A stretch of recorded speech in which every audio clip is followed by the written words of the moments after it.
Amen, amen. Je vous invite à prendre place.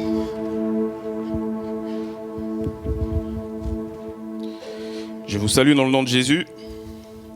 Toujours un plaisir de partager la parole et que Dieu me fait grâce de partager la parole aujourd'hui. Et ce qui fait le plus plaisir à mon cœur, ce qui fait le plus chaud à mon cœur, c'est qu'en fait, il y a eu déjà tous les ingrédients du message qui ont été apportés depuis ce matin.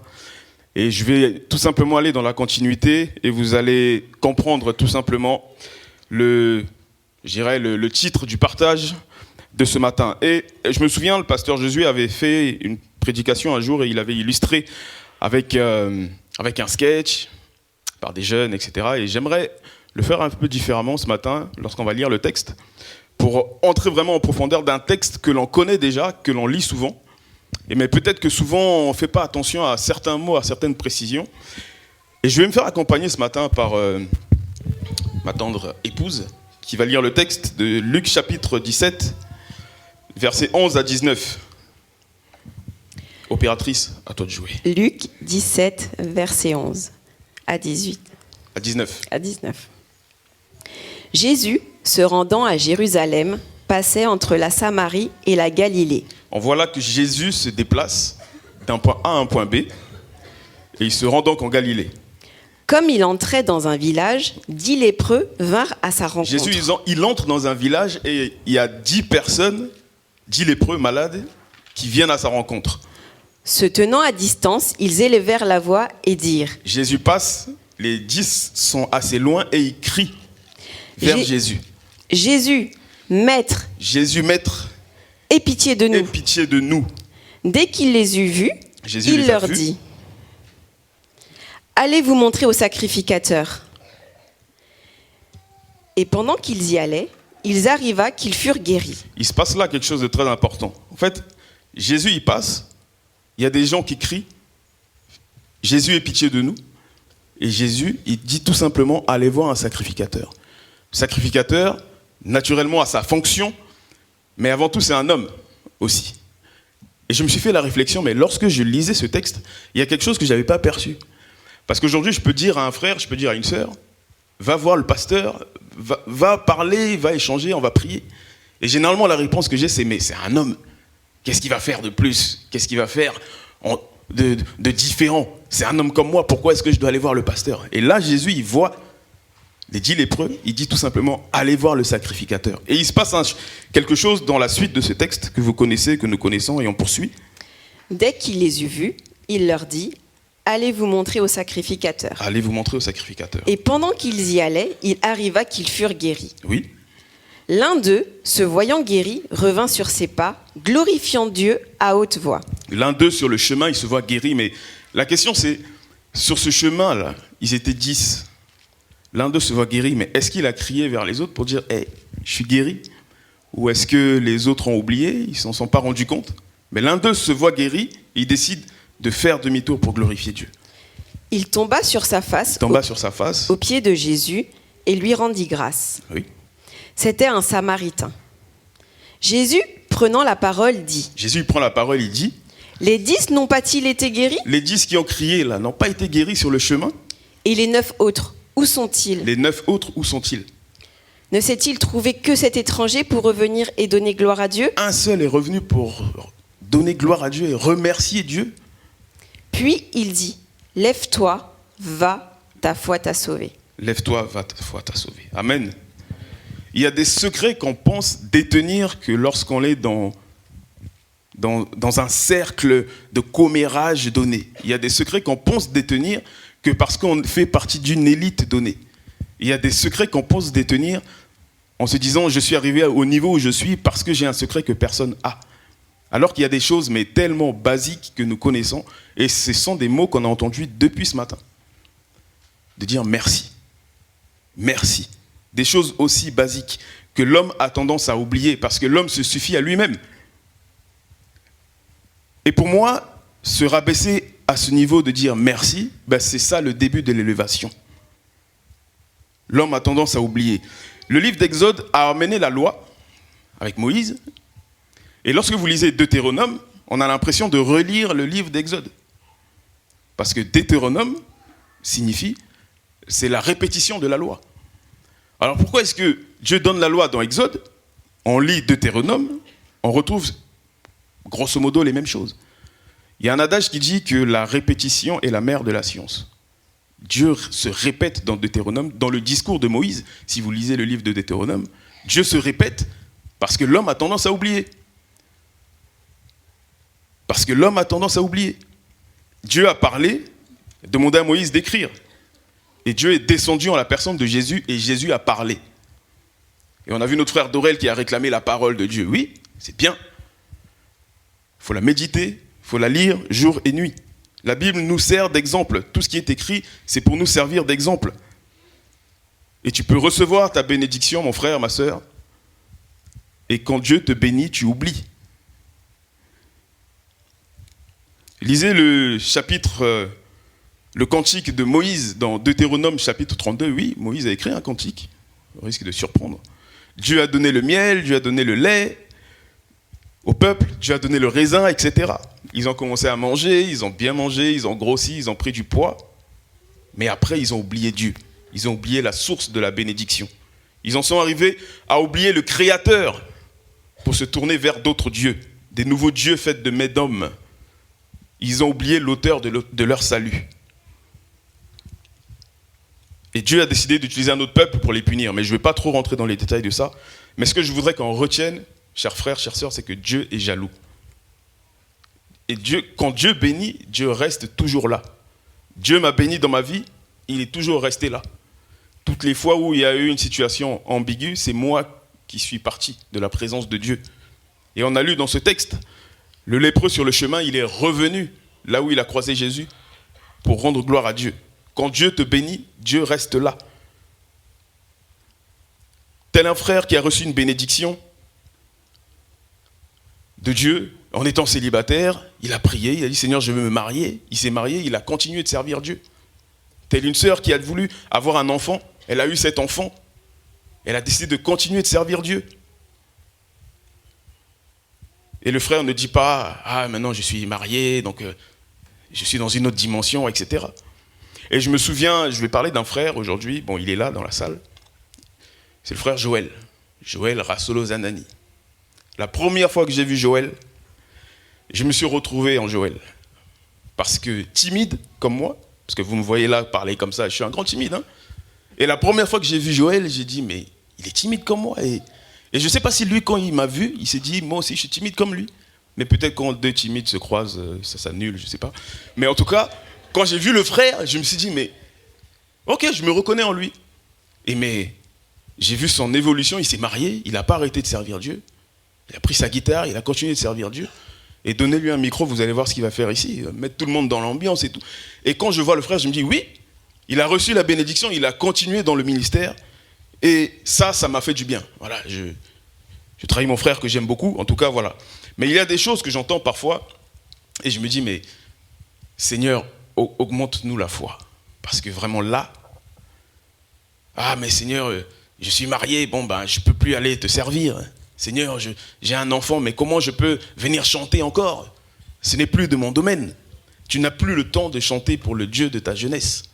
Tu n'as plus le temps de chanter pour le Dieu pour qui tu criais quand tu avais besoin de la bénédiction. Mais quelle aberration! Quelle audace, dirait quelqu'un. Tu arrêtes de louer Dieu. Le Dieu de ta jeunesse. Tu reçois la bénédiction et ensuite tu l'abandonnes pour aller vers d'autres dieux. Et en écrivant ce texte, cette phrase, je me suis posé la question, mais en vrai, c'est quoi d'autres dieux? Je ne sais pas si vous êtes comme moi, mais quand j'entendais la notion « aller vers d'autres dieux », je pensais automatiquement peut-être à des statuettes, à des choses faites de mains d'hommes, sur lesquelles on va se prosterner et tout. Et je me suis dit, bah tiens, je vais demander à Google, ou je vais aller ouvrir mon dictionnaire, voir la définition de Dieu. Et j'ai vu plusieurs sens, et j'en ai retenu 2. Définition de Dieu, sens 3 et 4 du dictionnaire. Sens 3, personne à laquelle on voue une sorte de vénération, un attachement passionné ou que l'on considère comme supérieur. Et je vais prendre un copyright chez le pasteur Josué, je répète pour une meilleure audition, pour une meilleure compréhension, pour une meilleure rétention, et je rajoute pour une meilleure digestion. Définition de Dieu, sens 3, personne à laquelle on voue une sorte de vénération, un attachement passionné ou que l'on considère comme supérieur. Sens 4, objet, chose, idée que l'on place au plus haut dans la hiérarchie des valeurs et à quoi on sacrifie tout. Je répète, sens 4, objet, chose, idée que l'on place au plus haut dans la hiérarchie des valeurs et à quoi on sacrifie tout. J'ai pleuré pour avoir un enfant, j'ai pleuré pour avoir un travail, j'ai pleuré pour avoir une voiture, j'ai pleuré pour me marier. Et quand Dieu m'a béni, je me détourne de sa face. J'ai pleuré pour avoir un salaire et quand j'ai eu mon salaire, je n'ai pas remercié Dieu. J'ai appelé mes potes, j'ai appelé mes amis et on allait festoyer peut-être en boîte de nuit, je ne sais pas. Mais qu'est-ce qu'une boîte de nuit a fait pour moi ? Qu'est-ce que le monde a fait pour moi quand je criais pour recevoir la bénédiction là ? Seigneur, je veux me marier. Dieu a pourvu et il y a eu mariage. Puis au lieu de pousser mon épouse vers le haut ou de pousser mon époux vers le haut, non, je tire vers le bas.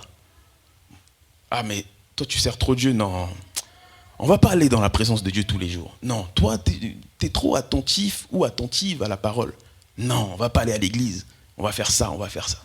Je détourne mon époux, je détourne mon épouse de la présence de Dieu. Alors que j'ai prié pour avoir cette bénédiction et Dieu a pourvu. Mais je préfère pousser moi mon épouse vers le haut. Je dis, va à l'église, prie, prions. On a eu des célébrations les 2 derniers jours, là, vendredi, notre frère Bem et notre sœur Alexia. Et le message, c'était ça, prier ensemble. Prier ensemble. Et quand je vois ça, je me dis, mais toute l'énergie que l'on perd pour se détourner de la présence de Dieu, franchement, j'ai posé la question à Dieu, j'ai dit, mais Seigneur, qu'est-ce qui ne va pas ?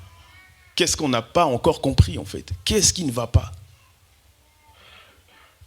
Peut-être qu'on prend Dieu comme un passe-temps. L'homme est ingrat de nature. L'homme est vicieux. Va toujours retomber sur ses pieds lorsqu'il sait qu'il est dans l'erreur. Et je pense que nous avons tous ici eu à aider quelqu'un un jour. Ou même, on a tous peut-être reçu de l'aide de la part de quelqu'un. Et peut-être que dans cette demande d'aide, vous avez insisté. Peut-être que vous avez exprimé assez souvent cette demande d'aide. Ou peut-être que la personne que vous avez aidée a insisté souvent. Et lorsque la bénédiction ou la résolution du problème ou l'accomplissement de l'aide vis-à-vis de la personne arrive à l'aboutissement, c'est parfois, on ne vous dit même pas merci. La personne trouve ça naturel, quoi. J'ai eu besoin d'aide, tu m'as aidé, terminé. Ou alors, c'est merci, et puis la personne s'en va. C'est-à-dire que tout le temps d'insistance qu'il y a eu, ça a peut-être duré 1 an pour un merci qui a duré 2 secondes. Je vous partage ça, c'est quelque chose que j'ai reçu comme aussi un bilan de l'année. Souvenez-vous d'où Dieu vous a pris. Souvenez-vous où vous étiez lorsque Jésus vous a rencontré. Souvenez-vous lorsque le Seigneur est venu à votre rencontre. Mon ami, si tu ne t'en souviens pas ce matin, je dirais, on est dans le mois de décembre, rajoute ça dans ton bilan. Souvenez-vous d'où vous étiez, de l'état où vous étiez lorsque Jésus est venu vous chercher. N'oubliez jamais celui qui vous a sorti d'une situation difficile. Certaines personnes redoublent d'intensité dans la prière que lorsqu'il y a un besoin. Et c'était mon cas avant que je grandisse en maturité. C'est-à-dire que j'avais un problème, et je l'ai déjà témoigné ici, j'avais un problème. Je pouvais venir voir le pasteur, je dis, pasteur, j'ai un problème, voilà la situation, il faut prier. Et je sortais de là, je vivais ma vie. Parce que je me disais, j'ai donné le sujet de prière au pasteur. Dieu va forcément l'écouter.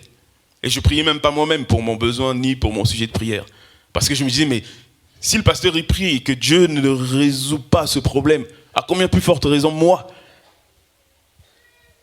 Ça, c'était mon cas avant. Montant en maturité. Et nous arrivons donc dans cette fin d'année 2022, et j'en arrive à ma conclusion très bientôt, dans quelques phrases. Et je vous laisse juste ces sujets de réflexion. Souvenez-vous de qui vous a fait du bien.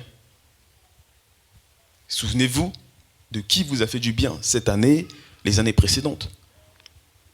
Et je vais parler un peu, j'ai parlé vraiment d'un sujet, d'une façon verticale, de nous vis-à-vis de Jésus. Je vais parler d'une façon horizontale maintenant. Souvenez-vous de qui vous a aidé. On arrive fin 2022, achète du riz, va bénir la personne qui t'a aidé en cette fin d'année 2022. Achète du lait, va bénir ton frère, va bénir ta sœur qui t'a aidé. Achète du poulet, va bénir tes amis. Achète du sel, va bénir les bien-aimés qui t'ont fait du bien. Soyez reconnaissants et bénissez, ne maudissez pas. Allez bénir vos sources de bénédiction. Quelqu'un va dire, mais j'ai pas d'argent, j'ai pas de moyens, j'ai pas de ressources, la guerre, Poutine, etc. Mon ami, je pense qu'on a tous ici un smartphone, on a tous un ordinateur à la maison. Envoie juste un email. Dis merci aux personnes qui t'ont fait du bien cette année. Soyons reconnaissants. Reconnaissons la place de nos bienfaiteurs dans nos vies et allons bénir nos sources de bénédiction plutôt que de maudire. Je vous disais tout à l'heure, j'en arrive donc à ma conclusion. Te souviens-tu où tu étais quand Dieu est venu à ta rencontre? Te souviens-tu de ce que tu faisais quand le Seigneur s'est révélé à toi? Te souviens-tu de ce que tu as dit quand Jésus est venu à ta rencontre? Ou alors tu as oublié. L'eau que je bois, à mon sens, c'est la source d'où elle a été tirée. Mais en tant qu'enfant de Dieu, est-ce que tu sais d'où tu viens? Est-ce que tu sais qui est la source de ta bénédiction? Est-ce que tu sais qui est l'auteur de ton salut? Souviens-toi de ton chemin. Gardez vos souvenirs d'où Dieu vous a tiré. Et quand vous allez regarder ces souvenirs, je vous assure, vous vous souviendrez des bienfaits et de la bonté de Dieu. Quand on lit la parole de Dieu, il faut vraiment faire attention à ce à quoi Dieu compare l'homme. Et ça, c'est quelque chose qui m'a frappé. Je ne sais pas si quelqu'un saurait répondre de façon spontanée. Lorsque Dieu compare l'homme dans la parole, très régulièrement, il compare l'homme à un animal. Je ne sais pas, vous, ça ne vous choque pas? Et juste un exemple, c'est dans Ésaïe 1, versets 2 et 3, qui dit « Cieux, écoutez, terre, prête l'oreille, car l'Éternel parle. J'ai nourri et élevé des enfants, et ils se sont révoltés contre moi. Le bœuf connaît son possesseur, et l'âne la crèche de son maître. Israël ne connaît rien. Mon peuple n'a point d'intelligence. » Waouh! Certes, les animaux n'ont pas manifesté de rébellion vis-à-vis de Dieu, mais le chien connaît sa maison. Le bœuf connaît sa maison, il sait où manger. L'animal connaît son propriétaire, l'animal obéit à son maître. Mais quand Dieu vient nous voir et il demande de faire quelque chose, nous on dit non. Ou parfois on ne répond même pas. Et j'ai envie de dire, mais quelle impolitesse vis-à-vis de Dieu. Aujourd'hui, moi j'ai toujours appris dans ma jeunesse que lorsque un grand te parle, tu te tais. Et quand il a fini de parler, naturellement, tu prends la parole. Ça, c'est des codes dans mon éducation. Quand tu rencontres un plus grand que toi, tu avances, tu attends qu'il te tende la main. Ce n'est pas à toi de tendre la main avant. Parce que dans mon éducation, si tu faisais ça, tu pouvais te faire reprendre. Voilà. Mais est-ce que je connais mon Dieu? Est-ce que tu connais ton Dieu? Ou as-tu de l'impolitesse vis-à-vis de ton Dieu? Comment voulons-nous conserver les fruits que Dieu nous donne si nous ne nous concentrons pas sur la présence de Dieu? Parce que Dieu, c'est celui qui donne, et celui qui donne, c'est celui qui garde. Aujourd'hui, malheureusement, on rencontre des frères, des chrétiens qui pensent être, entrés dans une professionnalisation, une expertise, à vouloir devenir des experts en la parole. Mais je me dis, mais Pierre, Jésus a marché sur l'eau et a dit à Pierre, viens. Et puis à un moment donné, Pierre a douté, il a coulé. Mais si le lendemain, Pierre disait, ça y est, je sais la technique. Rendez-vous demain au fleuve XYZ dans l'Oise. Venez amener les caméras, Anaïs, viens faire les photos. Je vais marcher sur l'eau. Il y en a un qui a fait ça. Bon, il s'est noyé. Parce qu'il n'y a pas d'expert en la parole, il n'y a pas d'expertise, il n'y a pas de je ne sais pas comment dire, hein, bac plus 25 en l'application de la parole de Dieu. Lorsque Dieu parle aujourd'hui, il me répond par rapport à ma situation telle que je suis. Mais ça se trouve, demain, je vais lui poser la question, il va me dire, prends tel chemin. Ça veut dire que sans cesse, je dois rester en communion avec Dieu. Je dois rester en contact avec Dieu. Aujourd'hui, il va me dire, passe par là. Demain, il va me dire, tu bouges pas, chante. Ou assieds-toi, c'est moi qui vais combattre. Mais si moi, je deviens un expert en me disant, je vais faire ci, je vais faire ça, les amis, je vais couler. Je préfère revenir à Jésus et lui poser des questions, et il m'éclaire, puis j'agis. Et quand vous venez dans la présence de Dieu, oubliez-vous. C'est ce que nous disons au début, hein, entamé par notre sœur Clémentine. Notre Père qui es aux cieux, que ton nom soit sanctifié, que ton règne vienne. C'est d'abord la gloire de Dieu. Et nous, on vient plus tard. Donne-nous notre pain, c'est plus tard. Ensuite, pardonne-nous comme nous pardonnons aussi, c'est après. Et puis on finit par la gloire de Dieu. Mais à toi revienne la gloire, la puissance. C'est Dieu. Revenons dans la présence de Dieu. Vous avez compris ce que je voulais en dire. Je m'en arrête là. Bénédiction, soyons reconnaissants. Bénissez, ne maudissez pas. C'est ce que je voulais vous laisser en ce message de décembre, fin d'année. Et que le Seigneur aussi m'a enseigné. En tout cas, soyez bénis et que le Seigneur vous bénisse.